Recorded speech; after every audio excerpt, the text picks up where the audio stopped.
Hello everyone and welcome back to the Dungeon Learner's Guide. Today we have another Commander's Guild deck tech. This is our 38th deck in the series and it's titled Fungus Amongus. And what we're doing is we are randomly selecting a card from scryfall.com, working with a budget of $100 or less and building a commander deck for Magic the Gathering around a theme of the chosen card. Now before we get into our deck this week, I do want to very quickly highlight some of our social media accounts. So you can find us over on Twitter, Reddit, you can send us an email. And this is where we take a lot of suggestions for videos. If you have any cards that you would like to see turned into decks, you can send them to us there. You can, of course, post them in the comments for this video. And as always, please do like and subscribe to the video as well, so to try to grow the channel a little bit. And last, if you are interested in joining any of our gameplay series, please do reach out to me at any of these accounts, and I would be happy to try to get you into some games in the future as well. But with that out of the way, let's take a quick look at our random card of the week. And this week, our random card is Elvish Farmer, which is 1 and a green for a 0/2 elf. And it says, during your upkeep, put a spore counter on Elvish Farmer, and you can remove 3 spore counters from Elvish Farmer to create a Saproling token, and you can sacrifice a Saproling to gain 2 life. So Elvish Farmer, kind of unique in the sense that it wants spore counters, and obviously there are a ton of other spore counter cards, but none of them are particularly strong. So to amp up the power level of this deck, I actually made a decision to go 4 colors, and I decided our commander for the week was going to be Atraxa Praetors Voice, which is green, white, blue, and black for a legendary creature, Angel Horror, 4/4, flying, vigilance, death touch, lifelink, and at the beginning of your end step, proliferate. The proliferate is going to be the big part of this commander that we want. And yes, I know this is a $20 card, $20 for our commander. It's very expensive. It does take up about a fifth of the deck just on its own, but luckily most of the spore counter cards are pretty cheap, so it's able to slot in pretty nicely. And being able to get 2 spore counters a turn instead of 1 means that we're activating our spore counter creatures every other turn rather than every 3 turns. So Atraxa is perfect for what we're trying to do here. But now that we have our random card and our commander, let's take a quick look at some themes that are in the deck. So the first one we've already mentioned, spore counters. So to represent that, we have Thalid, which is 1 green for a fungus. It's a 1/1. At the beginning of your upkeep, put a spore counter on Thalid, and you can remove 3 spore counters from Thalid and put a 1/1 green Saproling creature token onto the battlefield. So this is kind of the basic spore counter creature. We want to be able to put counters on it, remove those counters, and make Saprolings. Most spore counter creatures remove 3 spore counters to make a Saproling, and then others can do something with Saprolings. Maybe they sacrifice it, maybe they can pump up Saprolings, whatever it is. But almost all of our spore counter creatures want to hit 3 counters, which is why it's super important we have Atraxa to get 3 counters a turn rather than just 2. And then our second major theme for the deck is going to be Thalids and Saprolings in general. So, for example, we have Spore Crown Thalid, which is 1 and a green for a fungus, 2/2. Each other creature you control that's a fungus or Saproling gets +1/+1. So we are hoping to have a ton of Saprolings on board at any given time. We want to be able to make multiple Saprolings a turn, pump them up super big, and then be able to swing at our opponents with a large unstoppable board of fungus creatures. So that is where Spore Crown Thalid comes in, and our second theme for the deck. Our final theme for the deck is also a part of our commander and Atraxa, and that is proliferating. We want to be able to get as many counters on our creatures in 1 turn as possible. Ideally, we would be able to activate all of our funguses or fungi every single turn if we can. So if we can proliferate twice in a turn, we're able to make a single Saproling with each fungus every single turn. And that can get out of hand very, very quickly for both our deck and for our opponents. So a good example of that is Thrumming Bird. It's 1 and a blue for a 1/1 flying bird horror. And whenever Thrumming Bird deals combat damage to a player, proliferate. So hopefully we'll be able to get this down early, sneak in some damage, proliferate some of our stuff. And if we can go something like turn 1 Thalid, turn 2 Thrumming Bird, all of a sudden we have a very fast clock very early in the game because we are just going to keep making Saprolings. So those are the themes for our deck this week. And on top of our themes, we of course have some key cards that we would like to see show up at some point in our games. The first of which is Thelon of Havenwood. So this is green for a legendary creature elf druid. It's a 2/2. Each fungus creature gets +1/+1 for each spore counter on it. So basically, if we're able to keep proliferating, keep putting counters, then our spore counters might as well just be +1/+1 counters. And then we can also pay a black and a green to exile a fungus from a graveyard and put a spore counter on each fungus on the battlefield, essentially giving us another copy of Proliferate. So Thelon of Havenwood probably would have been the commander for this deck if we didn't want to have blue and white in here as well, but I think including them gives us more Proliferate opportunities. So Thelon is definitely still an all-star in this deck, and we would love to get him down as quickly as possible. And then another key card is Fungal Bloom, which is green for an enchantment that says pay green, put a spore counter on target fungus. So we're able to rack up a bunch of spore counters, put them on other creatures, and hopefully use that to kind of run away with the game. And if we combine Fungal Bloom with Thelon of Havenwood, we can essentially pay green and pump up any creature at any given time, even if we don't have the mana to activate Thelon's ability as well. So Fungal Bloom, kind of an unassuming card at first, but it gets very powerful, especially late in the game when we have a ton of mana to sink into it. And then finally, our last key card is Huatli Radiant Champion, and one of the big reasons I wanted to include white in this deck. So Huatli Radiant Champion is 2 green-white for a legendary planeswalker, Huatli. She comes in with 3 loyalty. And you can +1, put a loyalty counter on Huatli Radiant Champion for each creature you control. That's super important for this deck. We're going to have a ton of Saprolings. We want to be able to get +4, +5 as soon as she comes down. Then she also has -1. Target creature gets +X until end of turn, where X is the number of creatures you control. Also super relevant. We can make one of our creatures super big because of all of our Saprolings. And then finally, the big reason this card is here is the ultimate ability, which normally you're not going to get to an ultimate on a Planeswalker, but because we can play Huatli and immediately plus her up by 5, 6, 7 loyalty, the -8 is not too far away. And the -8 says you get an emblem with, whenever a creature enters the battlefield under your control, you may draw a card. So if we're making 5 Saprolings a turn, we're drawing 5 cards a turn, that gets out of hand very quickly and is an incredibly powerful card for this deck. So Huatli is one of the main reasons I wanted to make sure we included white in this deck. But those are our key cards. And now with those out of the way, we're going to take a look at some cool interactions in the deck, some things that work super well together. And this first one is between Contagion Clasp and Calciform Pools. And I will be honest, Calciform Pools could be a stand-in for any other land that puts storage counters on it, but I chose Calciform Pools just because I kind of like the art for it. And so what Calciform Pools does, it's a land that taps for a colorless mana, but you can pay 1 and tap it to put a storage counter on it. And then you can pay 1 and remove X storage counters from Calciform Pools and add X mana in any combination of white and or blue to your mana pool. And if we combine that with Contagion Clasp, which is 2 mana for an artifact, when it enters the battlefield, put a -1/-1 counter on target creature, and you can pay 4, tap it, and proliferate.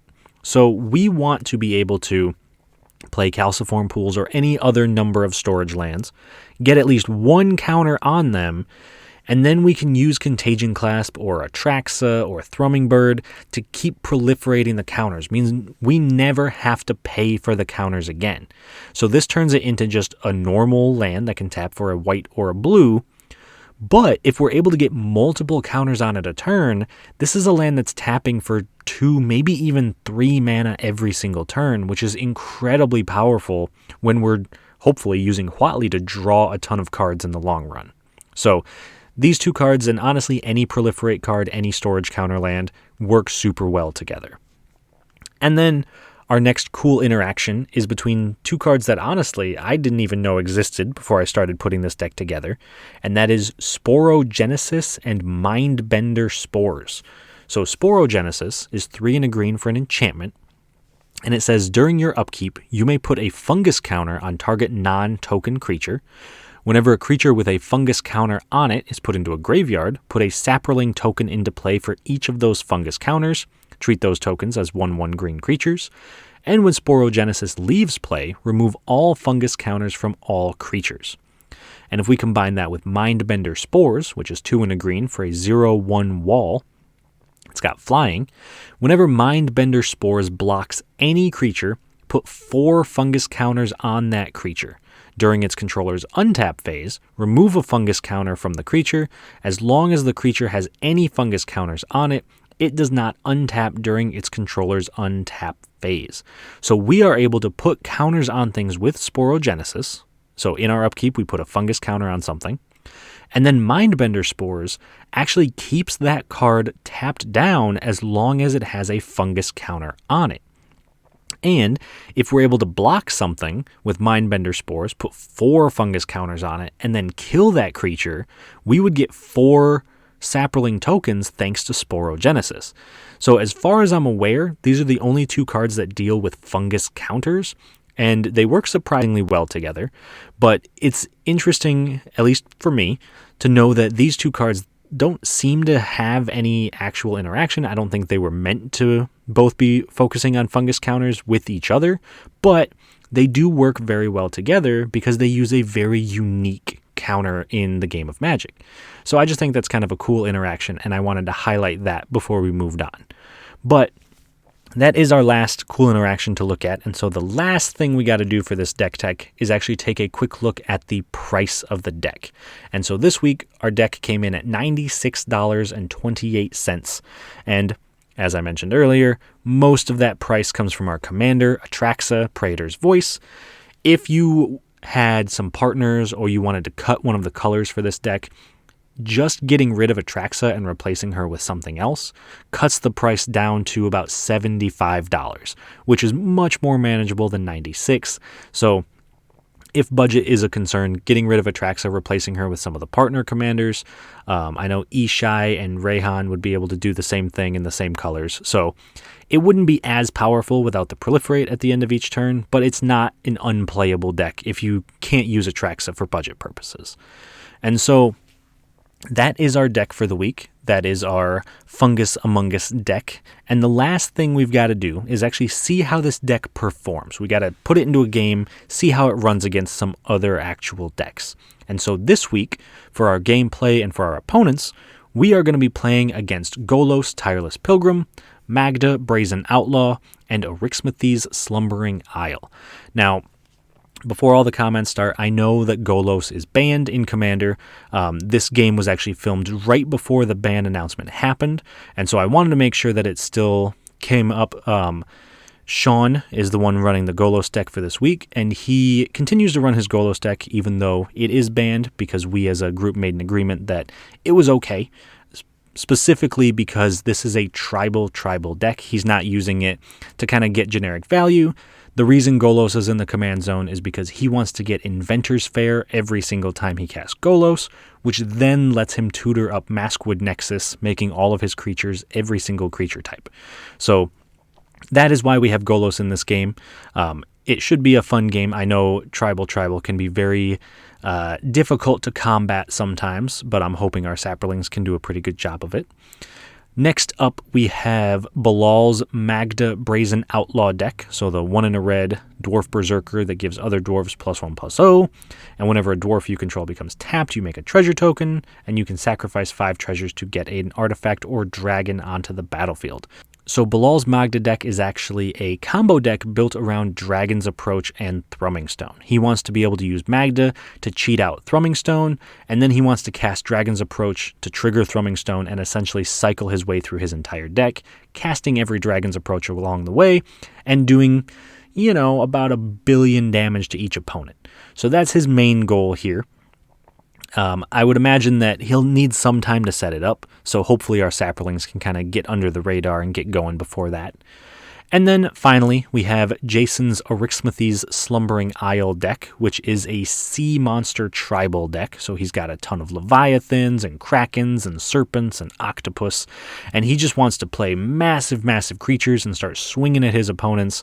So that one If his creatures have trample or island walk, because we do have blue sources in our deck, it might be very difficult for us to deal with. But if we can block a giant 12/12 with just a little 1/1 Saproling, and then swing back for, 30 with all of our Saprolings, we might be doing pretty okay. So I am very much looking forward to this game. I hope it goes super well. I hope you guys enjoy it as well, and I will talk to you guys once it's over. At the start of the game, Shawn goes first, followed by myself, Bilal, and Jason. On Shawn's first turn, he plays a Hallowed Fountain untapped, paying 2 life, and cast Wayfarer's Bauble. I play a Forest. Bilal plays a Mountain. Jason plays a Temple of Mystery, scrying 1. Shawn plays a Mountain and then sacrifices Wayfarer's Bauble, putting a Forest into play from his library tapped. I play a Salt-Crusted Step. Bilal plays a Mountain, and then casts his commander, Magda Brazen Outlaw. Jason plays an island and casts Talisman of Curiosity. Shawn plays a Plains, and then casts Risen Reef, looking at the top card of his library and drawing it since it's a non-land card. And then, at the end of turn, I activate my Salt-Crusted Step, putting a storage counter on it.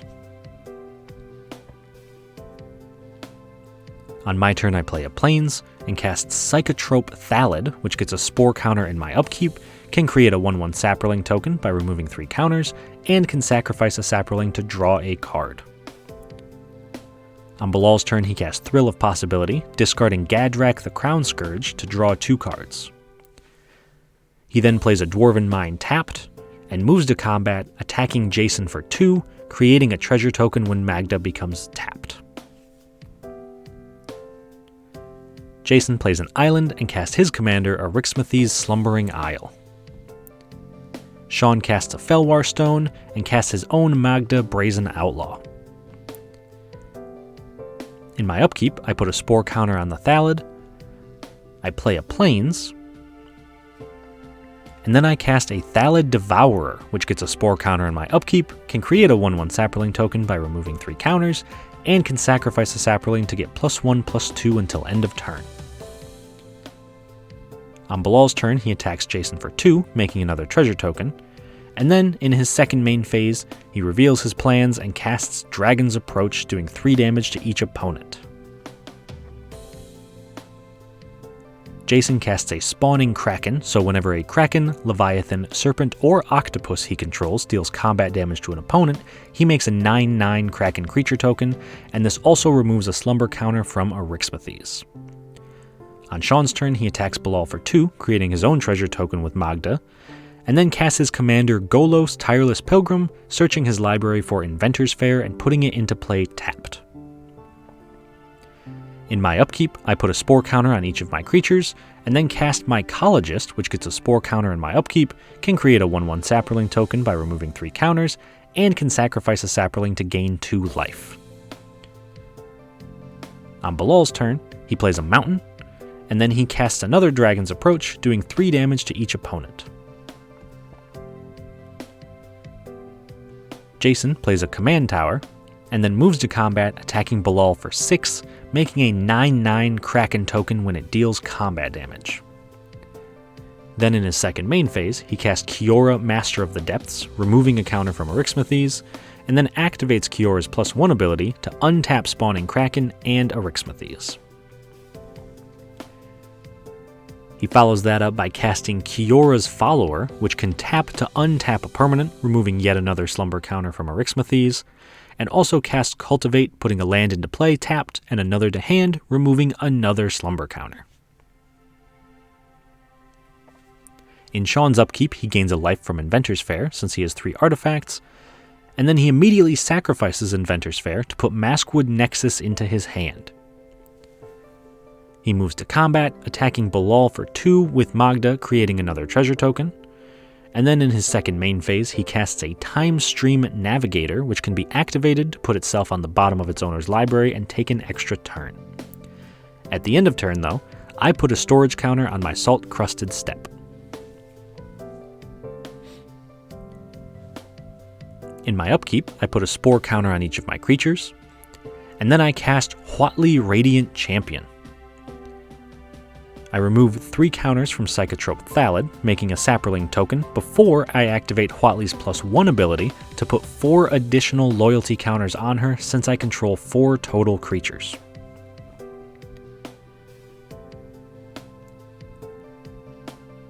On Bilal's turn, he casts a Soul Ring, and then attacks me for 2 with Magda, making a treasure token. In his second main phase, he casts another Dragon's Approach, doing 3 damage to each opponent. On Jason's turn, he attacks me for 6 and Shawn for 9. I block with a Saproling, and Shawn takes the 9, making Jason another 9/9 Kraken token.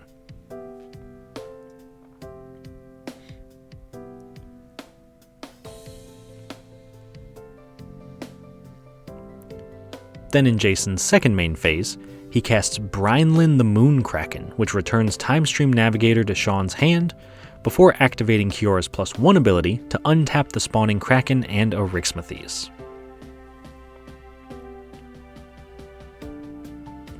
Shawn plays a Terramorphic Expanse, and then recasts his Timestream Navigator, before sacrificing Terramorphic Expanse, putting a Swamp into play tapped. He then moves to combat and attacks Bilal for 2 with Magda, making a treasure token.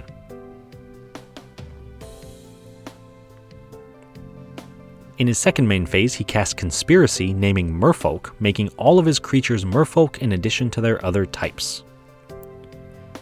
In my upkeep, I put a Spore counter on each of my creatures, and then I immediately activate Huatli's ultimate ability, killing her but getting an emblem that lets me draw a card whenever a creature enters the battlefield under my control. I then remove 3 counters from Thalid Devourer, making a Saproling and drawing a card, before casting a Pallid Mycoderm, which gets a Spore counter in my upkeep, can create a 1/1 Saproling token by removing 3 counters, and can sacrifice a Saproling to give all Fungus and Saprolings +1/+1 until end of turn, drawing a card. Finally, I play an island and pass. On Bilal's turn, he casts 2 copies of Dragon's Approach, exiling 4 copies out of his graveyard when he casts the second one to search his deck and put out Drakuseth Maw of Flames into play. He then moves to combat and attacks me for 2 with Magda, making another treasure token, but this time I block with Pallid Mycoderm, killing Bilal's commander.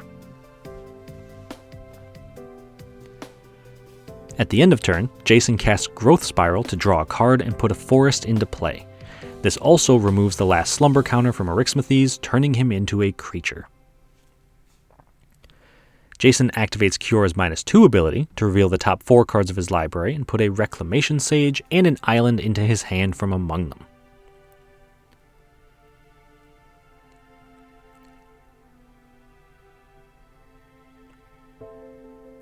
He then plays the island, and then casts the Reclamation Sage, destroying Conspiracy when it comes into play. Moving to combat, he attacks Shawn for 30 with his sea monsters and me for 12 with Arixmathes. I decide to block with a Saproling, and Shawn blocks the 9/9s with Golos and Risen Reef, taking 12 total damage, while Jason makes 2 more 9/9 Krakens.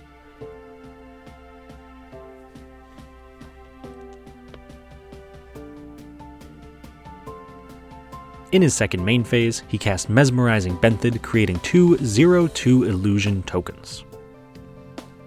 On Shawn's turn, he casts Maskwood Nexus, making his creatures every creature type, and then casts Bishop of Wings, making it so that whenever an angel enters the battlefield under his control, he gains 4 life, which he immediately does because the bishop is an angel.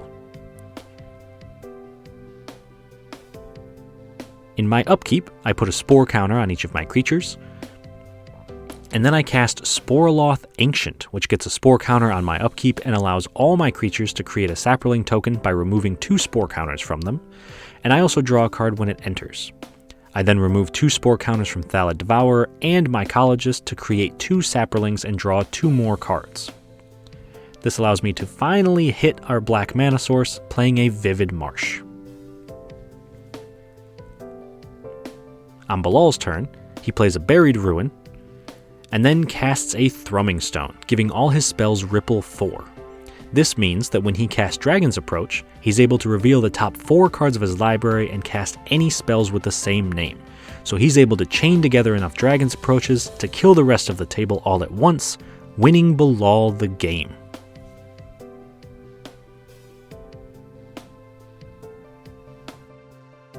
Alright, so that was a pretty short game, in all honesty, but it was a ton of fun. I think each deck very much did what it wanted to do. We were able to get a ton of cards drawn, we were able to make a bunch of Saprolings.